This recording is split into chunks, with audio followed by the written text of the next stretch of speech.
down the hammer and pick up the pencil. You're about to listen to the Savvy Radio Show. Learn from real-life real estate investors, experience revealed with the Savvy Landlord as your host. Hello everybody, we'll go ahead and get started. Welcome to the Landlord Lunch. See a lot of new faces, which is exciting. This is kind of we have it every month. And you can bring your own, which today I'm smelling some really good food, which really it's trumping my crackers that I'm shoving down back there. So anyways, it's a time where we take on different topics and learn a little bit. It is interactive, so if you have some questions, we can do some as Jackie wants to. And then at the end, she'll probably stick around a little bit so you can talk to her a little bit more. Jackie Short is presenting today, and if you don't know her, she's got lots of talents and stuff, and I'll let her do that. She knows a lot about real estate, not only by owning it and doing it, but also legally, because she's a licensed attorney or practicing attorney. So hopefully I didn't give too much away and she'll be like, oh, you told me too much. No. Anyways, today she's going to talk a little bit about Airbnb. I think she's got an add-on demo, a little surprise too today for us. But one thing I want to talk about real quick before I turn it over to her is April 12th and 13th coming up is the Investor Weekend. How many of y'all have been to the Investor Weekend? Anybody? A couple of three of us. Investor Weekend is a Friday, Saturday deal, and you're going to get an array of all kinds of topics. We have, we'll talk about money, we'll talk about flips, we'll talk about buy and hold, we'll talk about valuations, we'll talk about money, private money, all those kind of things. We have speakers from all over the nation coming in, and we'll have some local people also. Friday night's informal. You get a chance to really do some dedicated networking time with people that are in the business, doing the business and stuff like that. We also have some vendors in there that are investor friendly. That's important. And just a good time to get to know some people, followed by a round table, which is like fast action questions. You jump around the tables, you get local experts or national experts that kind of talk about their thing, and you can ask them questions and stuff like that. Saturday is a full slate of speakers on different topics. Just go to investorweekend.com. You can take a look at what's going on there. You can come Friday night, do Saturday, do it all. Just come for part of it. It's definitely worth it. The early bird pricing is still on for $99. And we encourage you to get connected. And especially if you're just starting out or you need to make some connections, you can make a lot there. And then you're going to get a lot of good information. We try to get information out to you. There'll be a chance to buy some of these things too, but you can get some good nuggets without buying anything if you're doing that. But I would encourage you to sign up, and we'll definitely see you there. Given that was a long intro, but we're going to turn over to Jackie, and she's going to talk to us today. Thanks. Come on down, right? Come on down. Thank you. That was wonderful. Yes, I am Jackie, and over 50 years, I've been in this business in one way or another. Yes, since I was a baby. I have tried most strategies. I've been an active wholesaler. I have several buy and holds. I've done flips. And so naturally, when I heard about Airbnb, I thought, oh, well, I've got to try that too. And that was a few years ago. And back then, there really wasn't a lot of resource to help me get started. I looked on the internet, I read about it as much as I could. I bought a book, and it mostly gave me stats, a history, what is the impact on hotels. So after I got done, well, that's good, but still, how do I get started? And so I thought, well, it's like most things. The best way to learn is just get out there and do it. And I have a two-bedroom house in the village that the nurse had moved out and went to New York. Well, she had all these, a year-old refrigerator, a year-old washer dryer. She left a lot of her stuff that didn't sell at her garage sale. So I kind of had a leg up. Thought I bought this stuff from her on the cheap because she had to leave. So started gelling about, I could do an Airbnb with this place. So I started gathering up stuff to furnish it.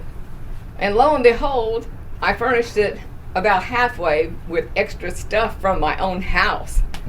I had that much extra art, little tables, and then I started asking people. I got furniture given to me, loaned to me.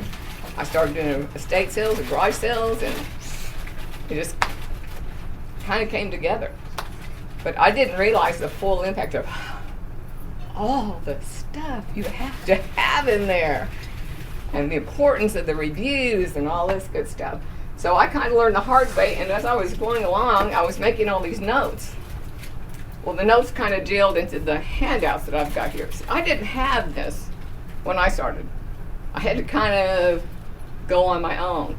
Well, after I had the Airbnbs for maybe 4 to 6 months, something like that, Stephen brought in a guy from California that did, I think it was an evening long Airbnb session. This topic could easily take all day, so I'm going to try to mush it into an hour. Al Williamson came here. He actually stayed in my condo Airbnb. And from that, he gave me a lot of valuable information. And he looked at my site on the Airbnb and gave me some good feedback on that. And that really helped because I was still early on. So starting on my own and getting guidance from Al helped a lot. And he's a great resource. I still email him and ask him questions. So, don't cheat and look. Here's our cheat sheet for later. Can you guys tell me some of the negatives to having an Airbnb? Anybody? Negative. You have to buy all the furniture. You have to furnish them. Yeah. And that costs, depending on, I'm very thrifty. I get stuff on the cheap, but cute. So you might plan on spending $3,000, $4,000, $5,000 or more. See, I didn't go to Mathis Brothers and get all the, like some people. Some people I know actually went out and bought everything new. Stephen, he started his in California or Florida. He says, I go on Amazon, got it all. Wow. It's good if you can do that. But especially if you're not sure, you don't want to get a lot of money tied up in stuff. If you decide later, this really isn't for me. Fully furnished. Dishes. Yeah, we'll get into that later, but that's exactly right. Nursefinder.com I got on there. And there's a lot of nurses that travel around and they want a place for a month or two. And they need to be able to cook and stuff. Yeah. That's right. We'll get into that too. Another negative is now you have to do all the yard work, or hire someone. You have to be responsible for the yard work because your guests aren't going to do it, right? They're paying to stay there. And you have to have cable, high-speed cable, because you'll hear about it if it's bad. And you have to pay the water and the gas and the electric, right? So what I'm saying is your overhead goes up. But luckily, correspondingly, your income goes up. And in most cases, it goes up exponentially. I mean, it goes up above that a lot. I always say my 2 Airbnbs is like having an extra rental because of the extra money that you actually get. Now, what's the other downside? Anybody? You have to have it cleaned every day. They take more time. They take more of your time. You have to field all the emails. You have to answer the emails. You have to watch your units. You have to have somebody there to clean the units in between. Now, you can do it yourself, and I've done it plenty when nobody showed up or they were sick, had a vacation, whatever. I've had to jump in there and do it real quick. So I'm just pointing out, it might not be for you if some of these things are deal killers for you. Do you want me to hold questions till the end? No, no. Are you familiar with services in the area that will do that for you? You could just hire them to take care of it? I luckily have a niece that does online, and I don't have any backups. I should, because I've been caught, people are leaving at 11, and more people are coming at 3. You have this, somebody has to get in there and clean it. Let's see, now we can look at our list. I think I've gone through most of them. Yeah, constant attention to details. And what about emergencies? What about something that I got a call just this morning on my condo? I said, we got up, everything was great, we loved the place, went to take a shower, the hot water, there's something not wrong with the hot water tank. Darn, oh my gosh. Well, there's no way I can prevent that or have predicted that. Or luckily, I have a handyman right over there. He went right over there. He said something about the wires at the tops, and he says it's fixed now. They should have hot water when they get back from their job, whatever they're doing. So, and then some guests, if you're thin-skinned, they might upset you because of their attitude. This lady saw a dead bug under the edge of the couch. We have to check out. We're supposed to stay 2 more days. No, we've got to get out of here. Airbnb gave her back her 2 days that she had already paid. So you will get bad reviews. This hasn't happened to me, but I've seen them on there. That place had 1-ply toilet paper. We're never staying there again. Go figure. Yeah, I would. Or you might get upset because they leave your unit messy. And I've learned the hard way. No local one-night stays. Why? Anybody? Why Parties. would I? Parties. They want to have the party at your house, trash your place out, and walk away. So I have a 2-night minimum. So I learned that the hard way. See, I went by one time and they're like, Halloween decorations. They didn't tell me they were having a party. Because the parties are a no. Does anybody not know why we can say you can't have children in my unit? Does that sound like discrimination? You cannot have children in my units. How is that legal? How do I get away with that? Because Airbnb, we pay hotel tax. We're treated like a hotel, so we can say no children. We're not under landlord-tenant law to where it's considered discrimination.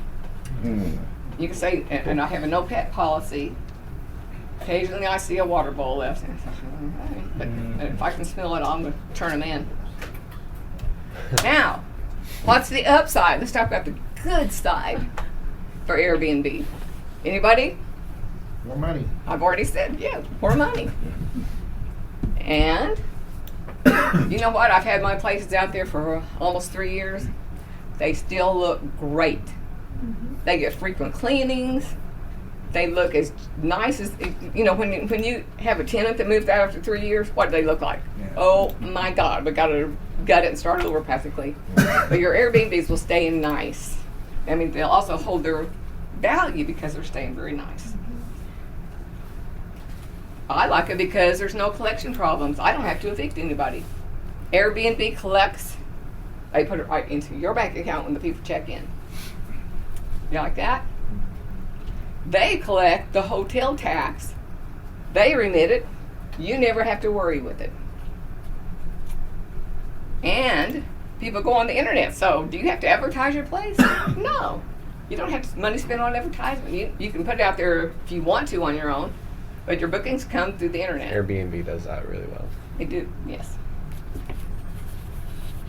They have an umbrella insurance too, that over and above what you have, like $1 million.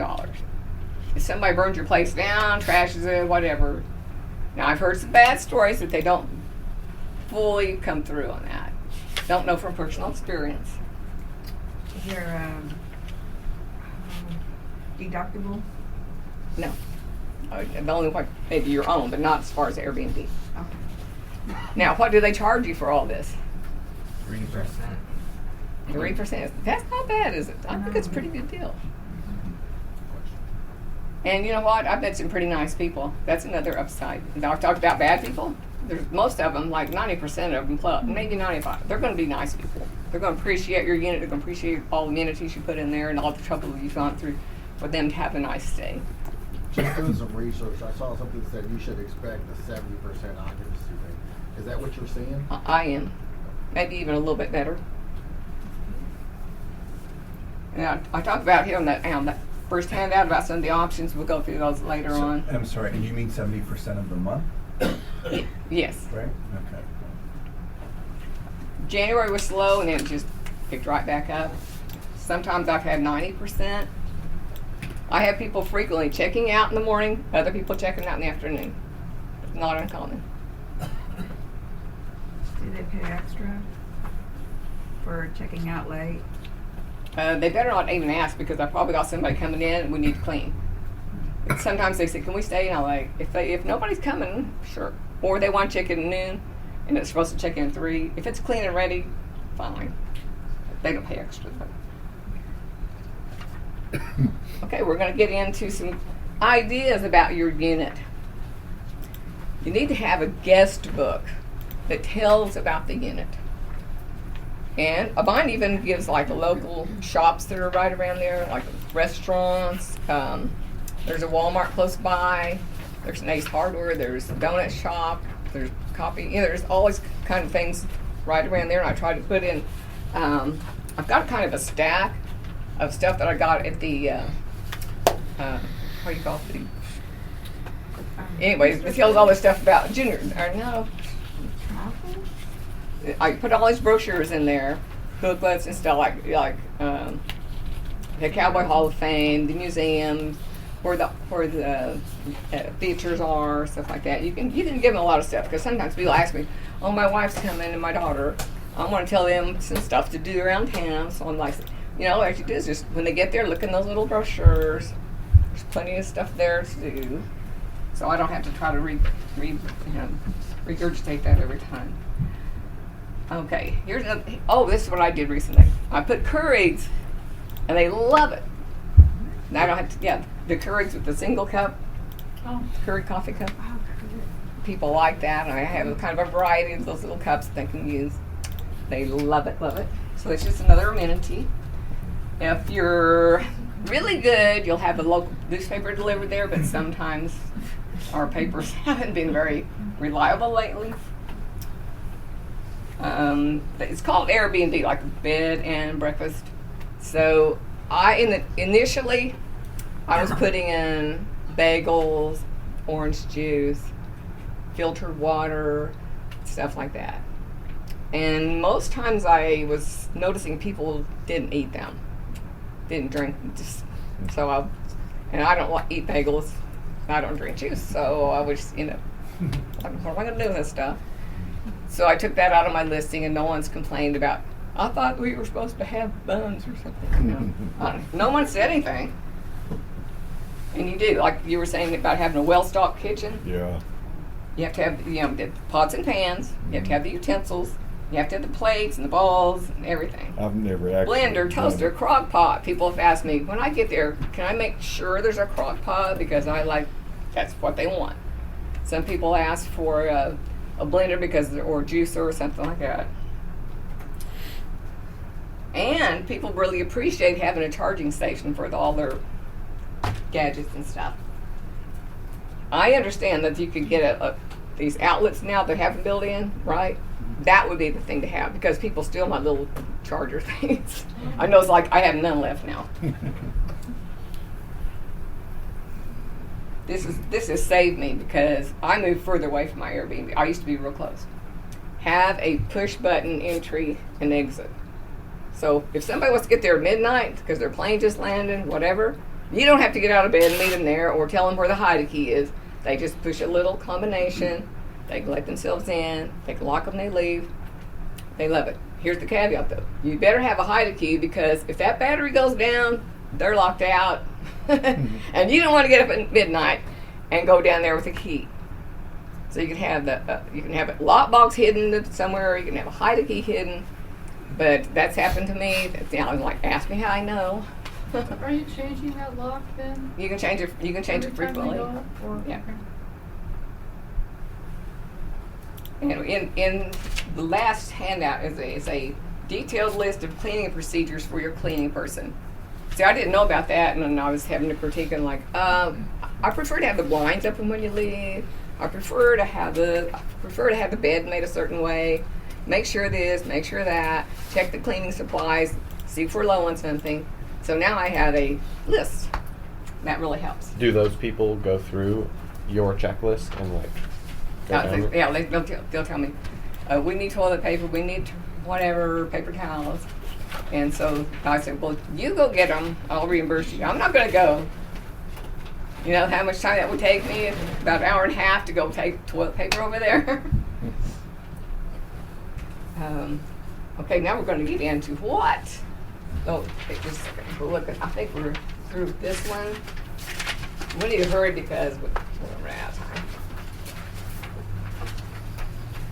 When you go onto the Airbnb site, and you want to be a host, there are a ton of ways that you can customize it to whatever you want.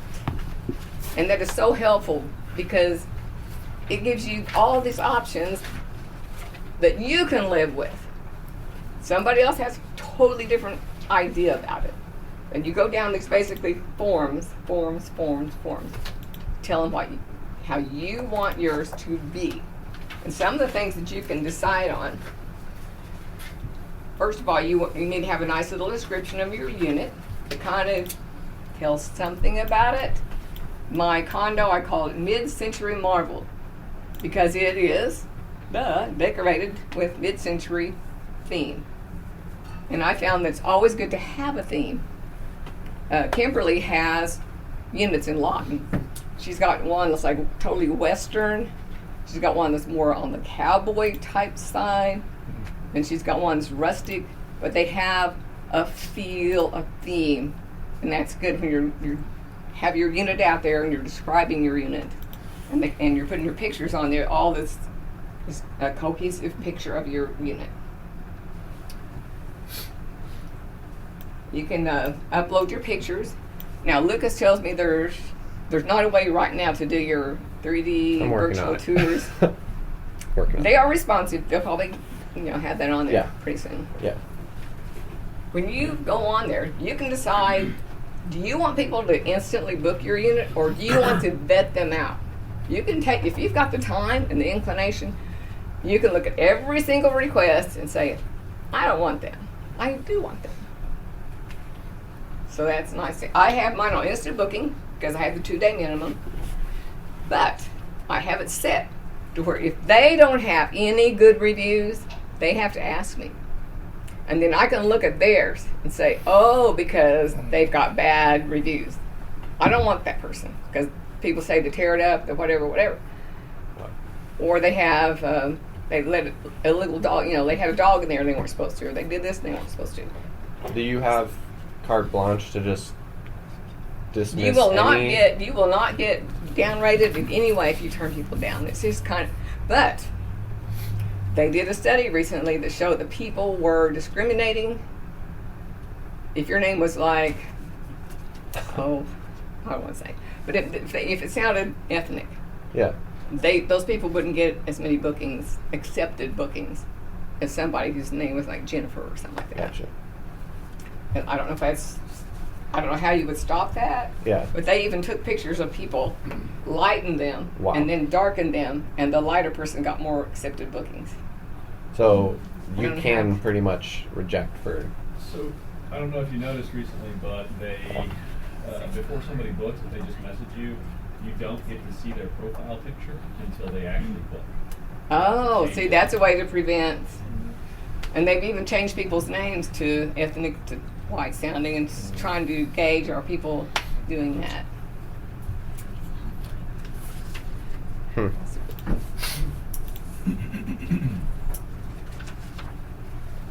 was I at?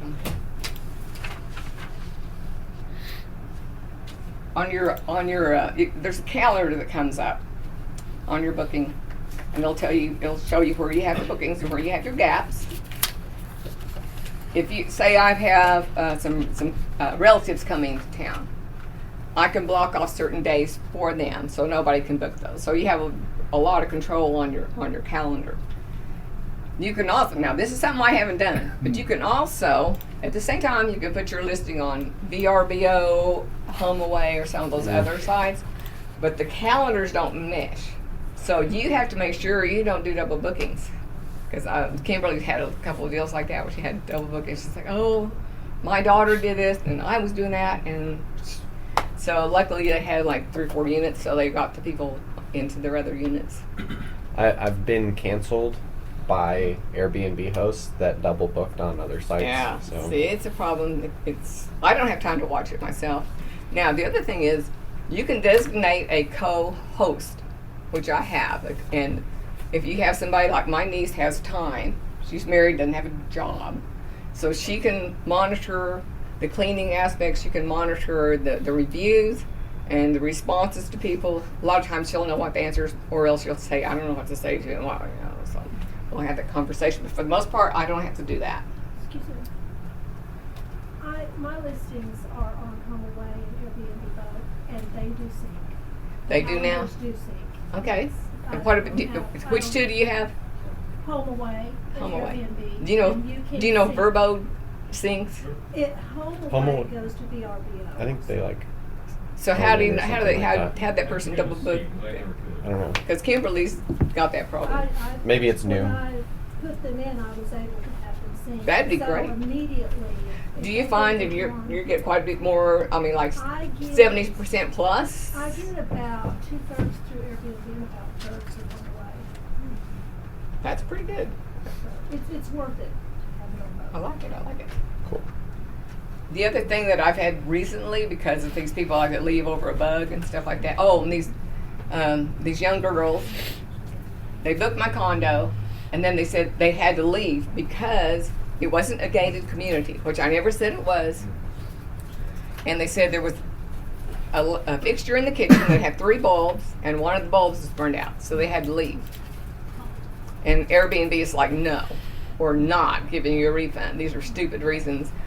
And the reason they did that is all their friends were downtown. They were all in town for some event. All their friends were down in Bricktown partying, and they wanted to stay down there. So they really just wanted to get out of it and get the money back. So on the flimsiest excuse, they said, we got to leave. But luckily Airbnb sided. They usually do side with me, except for this last lady that saw the bug. It was dead. Not alive. Right. I have my unit sprayed every 2 or 3 months. But you know what? When people come in, they bring their groceries, they bring their luggage, they bring their implements and whatever. I think people do bring bugs in with them occasionally. I can't help that. The best I can do is just spray regularly, and if my cleaning lady sees something, she alerts me that there could be an ongoing problem. Some lady, I'm pretty sure she brought a mouse in her luggage. She was totally freaked out. Oh man. But I have every little place plugged up in my unit, around the plumbing, every place. So people do smoke. They go outside. They leave the door open. Varmints could get in there, but it's a problem when people see something, they freak out. They have a Airbnb app for your phone, of course. And I almost totally use my phone to monitor stuff. I don't even know if I know my password to get on it on the computer anymore. But you can do so much. You can answer the text, the emails. You can monitor. You can look at your calendar. You can converse with the people. You can do all kinds of good stuff. So if you do get a unit, you need to get the app right away.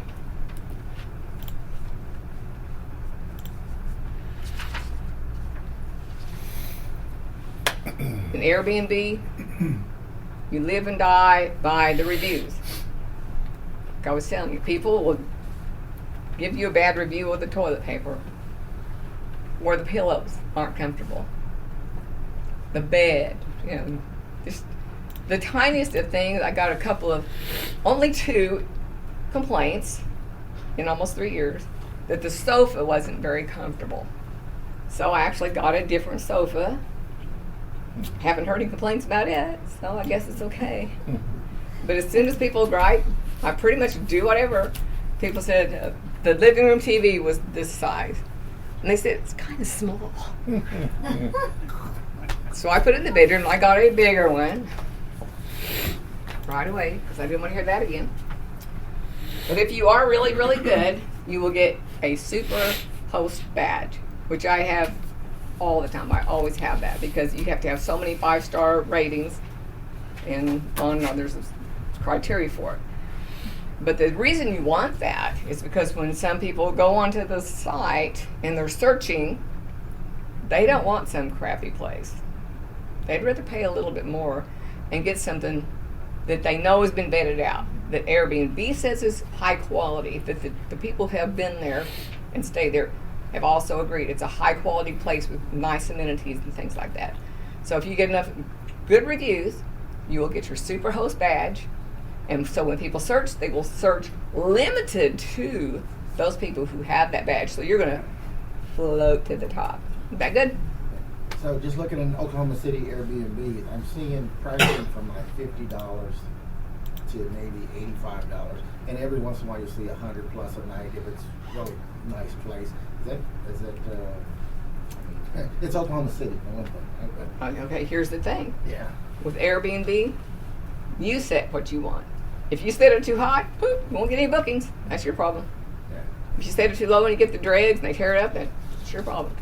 But what you can do is you set the minimum. That's what I've done. I said, I don't want to take any less than this. Then Airbnb takes it to go, oh, there's a football games. Ooh, let's go up.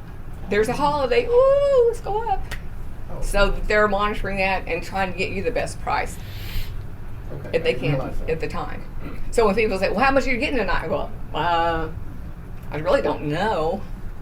It's not even, that's for sure. But you have a lot of control on that. Now, the other thing you can do, there's an independent company.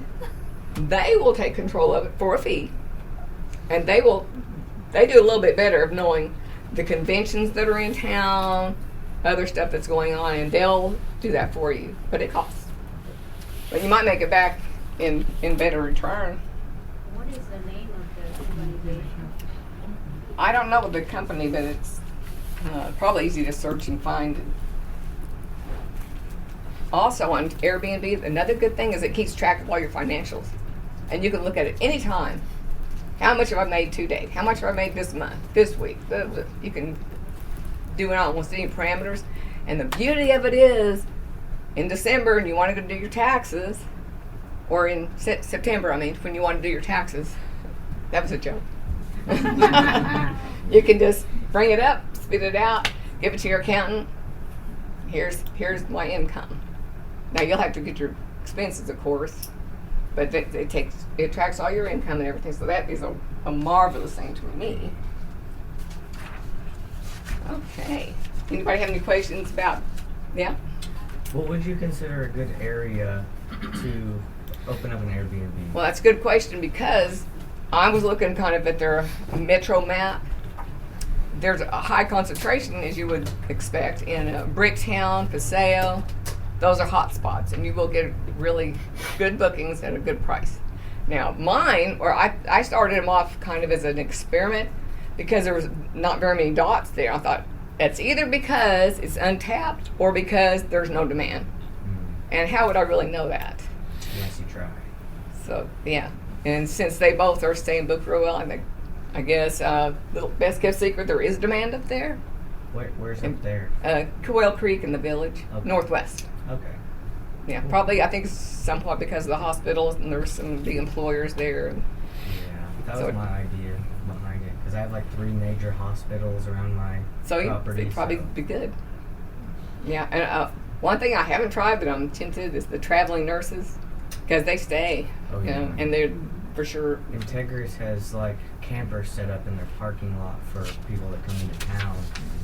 So if you had one right near there, they'd probably rather Tinker, have a house. There's just good places like that. Mm-hmm. Yeah, they have people coming in for temporary stays. Okay, let's talk about furnishings. See, I didn't have a list like this. I didn't know what all I had to have. I was pretty stupid. And I was like, okay, you obviously have to have the beds. You obviously have to have furnishings. But past that, what are all the little things? And this may not be comprehensive, but it'll give it a good start. If you want to do a unit, you can see you have to have even like little trash cans, and you have to have cleaning things, the clocks. You have to obviously have some TVs. People all have to have the TVs. You have to have it where they can get on their computer, so you have to have a high-speed internet. I have a desk that I put like stationery envelopes and a few stamps. I put bathrobes in there for people. I put 2 umbrellas in there. I put puzzles and games and 2 decks of cards for times they just want to sit around. If maybe it's raining or snowing, maybe they're just kind of stuck there. You can just use your imagination. Just think if you were away from home, you know, do you travel? Do you go on the airplane with an umbrella? Probably not. So I put a couple of umbrellas in there. Try to have a well-stocked kitchen. So I put things like, you know, basic salt, pepper. I put the tea. I put some tea bags in there. You know, I told you I had the Keurig. There's even, I think, because people leave stuff, I just leave, if they leave ketchup or mustard, stuff like that lasts a long time, and it's nobody's going to be, you know, no germ problem. You can leave that in there. I've tried to have any filter. liability attached to that? I don't think so. Serving On food, certain condiments. taking food. But Airbnb encourages you to have the bagels or the rolls or something like that for breakfast. Some people specifically wanted breakfast. So and they didn't want the wine bar that I have there. So I took the wine aspect out, put all the cereal on there, put some bowls and spoons, make it easy in the little boxes of cereals. Now tell me they didn't have kids. Okay. You have to have bars of soap. So when people leave, you got to take the unused bar and throw it away. Put a fresh bar in there. You have to be ultra clean. People will rat you out for the least little crumb or anything. Or did get one comment on the condo that said that there's some little whatnot shells with little junk on them. They said the shells were kind of dusty. So, okay, I need to tell my cleaning lady, you got to dust every time. So you can read this list on your own, but all the little things, you know, little knickknacks and lamps, you know, just make it feel like home. I have a toolkit in there, and a lot of times it's there for my use. If I go over there and a handle's loose or something, I've got a little flat blade screwdriver, Phillips screwdriver. I've got a few odds, ends, and nails and screws and extra light bulbs. I tell them I have a first aid kit. Then I have a medicine cabinet that opens out real big, so there's all kinds of stuff in there. There's tweezers, antibacterial cream, hydrogen peroxide, Q-tips, just all this kind of stuff that you just kind of think that would be something that they might want to have there. I put a step stool, a broom, dustpan, all kinds of fun stuff in there. So you can read that on your own. If you do want to do a unit, it's a pretty good guide to what kinds of things you're going to have.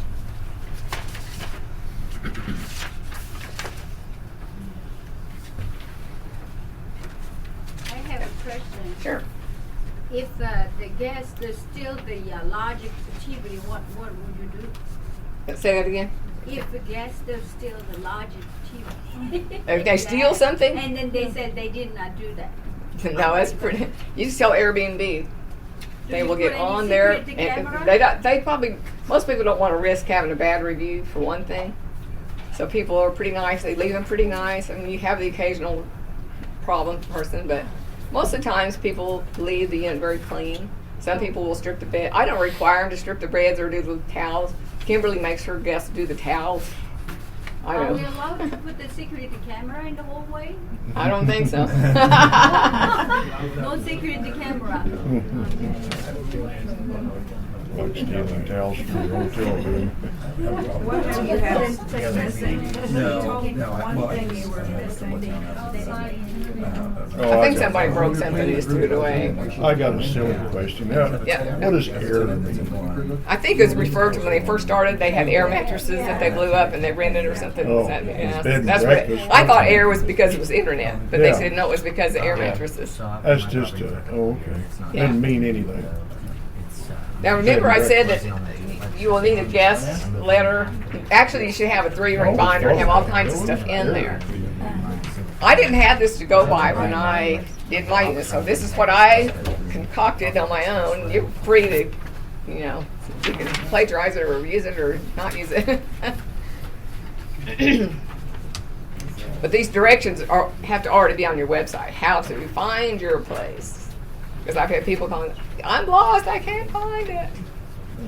Or some people said, I pushed the buttons, but the door didn't open. I said, you have to press the lever and push. Oh, okay. So, can't be specific enough for some people. I see all kinds of little stuff I put in there that tells them where things are, where some of the amenities are. And tell them how to get on the Wi-Fi, how to lock the door when they leave. Tell them about that there's a back patio and they can enjoy their morning coffee or their evening glass of wine. And I have a washer dryer set in each unit. And that's good because if people stay a month, come on, they're going to need to do their laundry. That's something that probably really should be in your unit. I put plenty of clean towels. I have almost 3 sets of sheets for every bed because I don't want to do the laundry there. They're usually, when you're cleaning, you're usually not like there long enough to do 2 or 3 loads. So my girl takes them home and does them. So that way I have to have a lot of spares. And people hide them. We found a whole set of sheets in a very odd place. And I was looking, why did they put them in there? She says, because there's blood stains. I'm like, oh my God, I hope nobody got killed in here.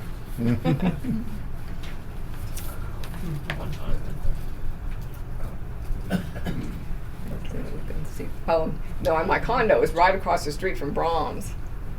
Isn't that great? Because they have wonderful ice cream, but they also have, you can have your breakfast over there, you can have your lunch, your dinner, and then they have all kinds of, it's like a little shop too, right? You can buy all kinds of groceries and stuff to take back to your condo, so that's kind of a neat deal. I'll point that out.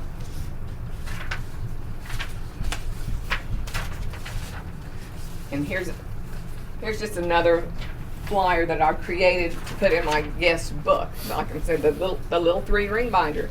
And I have it open and sitting right there by the front door when they come in. So they can, it just kind of walks down everything. About how the locks work, the code, because there's another side door and it has actually the same code. And I talked about how the doors have deadbolts so they feel secure. And I tell them about the lock, the Wi-Fi password, which I deleted out of here. And I tell them where the modem is. Sometimes if the modem has to be reset, I don't know why, I'm not a techie person. And the TV remotes, how those work. Tell them where the games are. And trash pickup days. Because I hope that they'll set the trash out. Some people do. Tell them where the hot water heater is. And according to some stuff that I read, you really need to tell them where the gas meter is. And tell them how to turn it off and on. Like, really? That's going to happen? The water meter, that might be a little bit better deal. If there's a water emergency problem, I have a water key there. Usually the man knows how to do it right.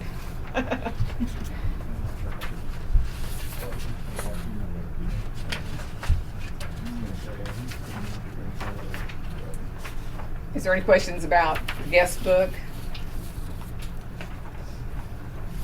This is a list that actually I got from Steven about the cleaning checklist for your cleaning crew. You can look at this on your own because I want to get Lucas up here to hopefully we get some pictures going of my Airbnbs. And this is Lucas Zupan. In the center here is his contact information is at the bottom. And there's more on the back about his business. It's wonderful. I encourage you to use Lucas for your listings. I'll let you. Okay. I'm just going to bring up your pictures. Okay. Investor Weekend is not far off, with over 10 information sessions to increase your portfolio. Log on to www.investorweekend.com. Whether you are a seasoned investor or never purchased a property before, you don't want to miss the Investor Weekend.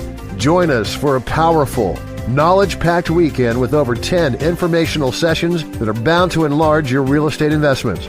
You will hear from the best national and local real estate investors that will share practical and relevant experiences with you, the investor. There will be several networking sessions to connect with other like-minded people for potential funding, partnerships, and yes, hot deals. Go to www.investorweekend.com. Did you know we meet once a month for the Landlord Lunch Meeting? The third Wednesday of every month. Go to landlordlunch.com. Thanks for listening to the Savvy Radio Show. Glide online and listen to our other motivating episodes at savvyradioshow.com. Connect on Twitter at LandlordBook and always be buying assets.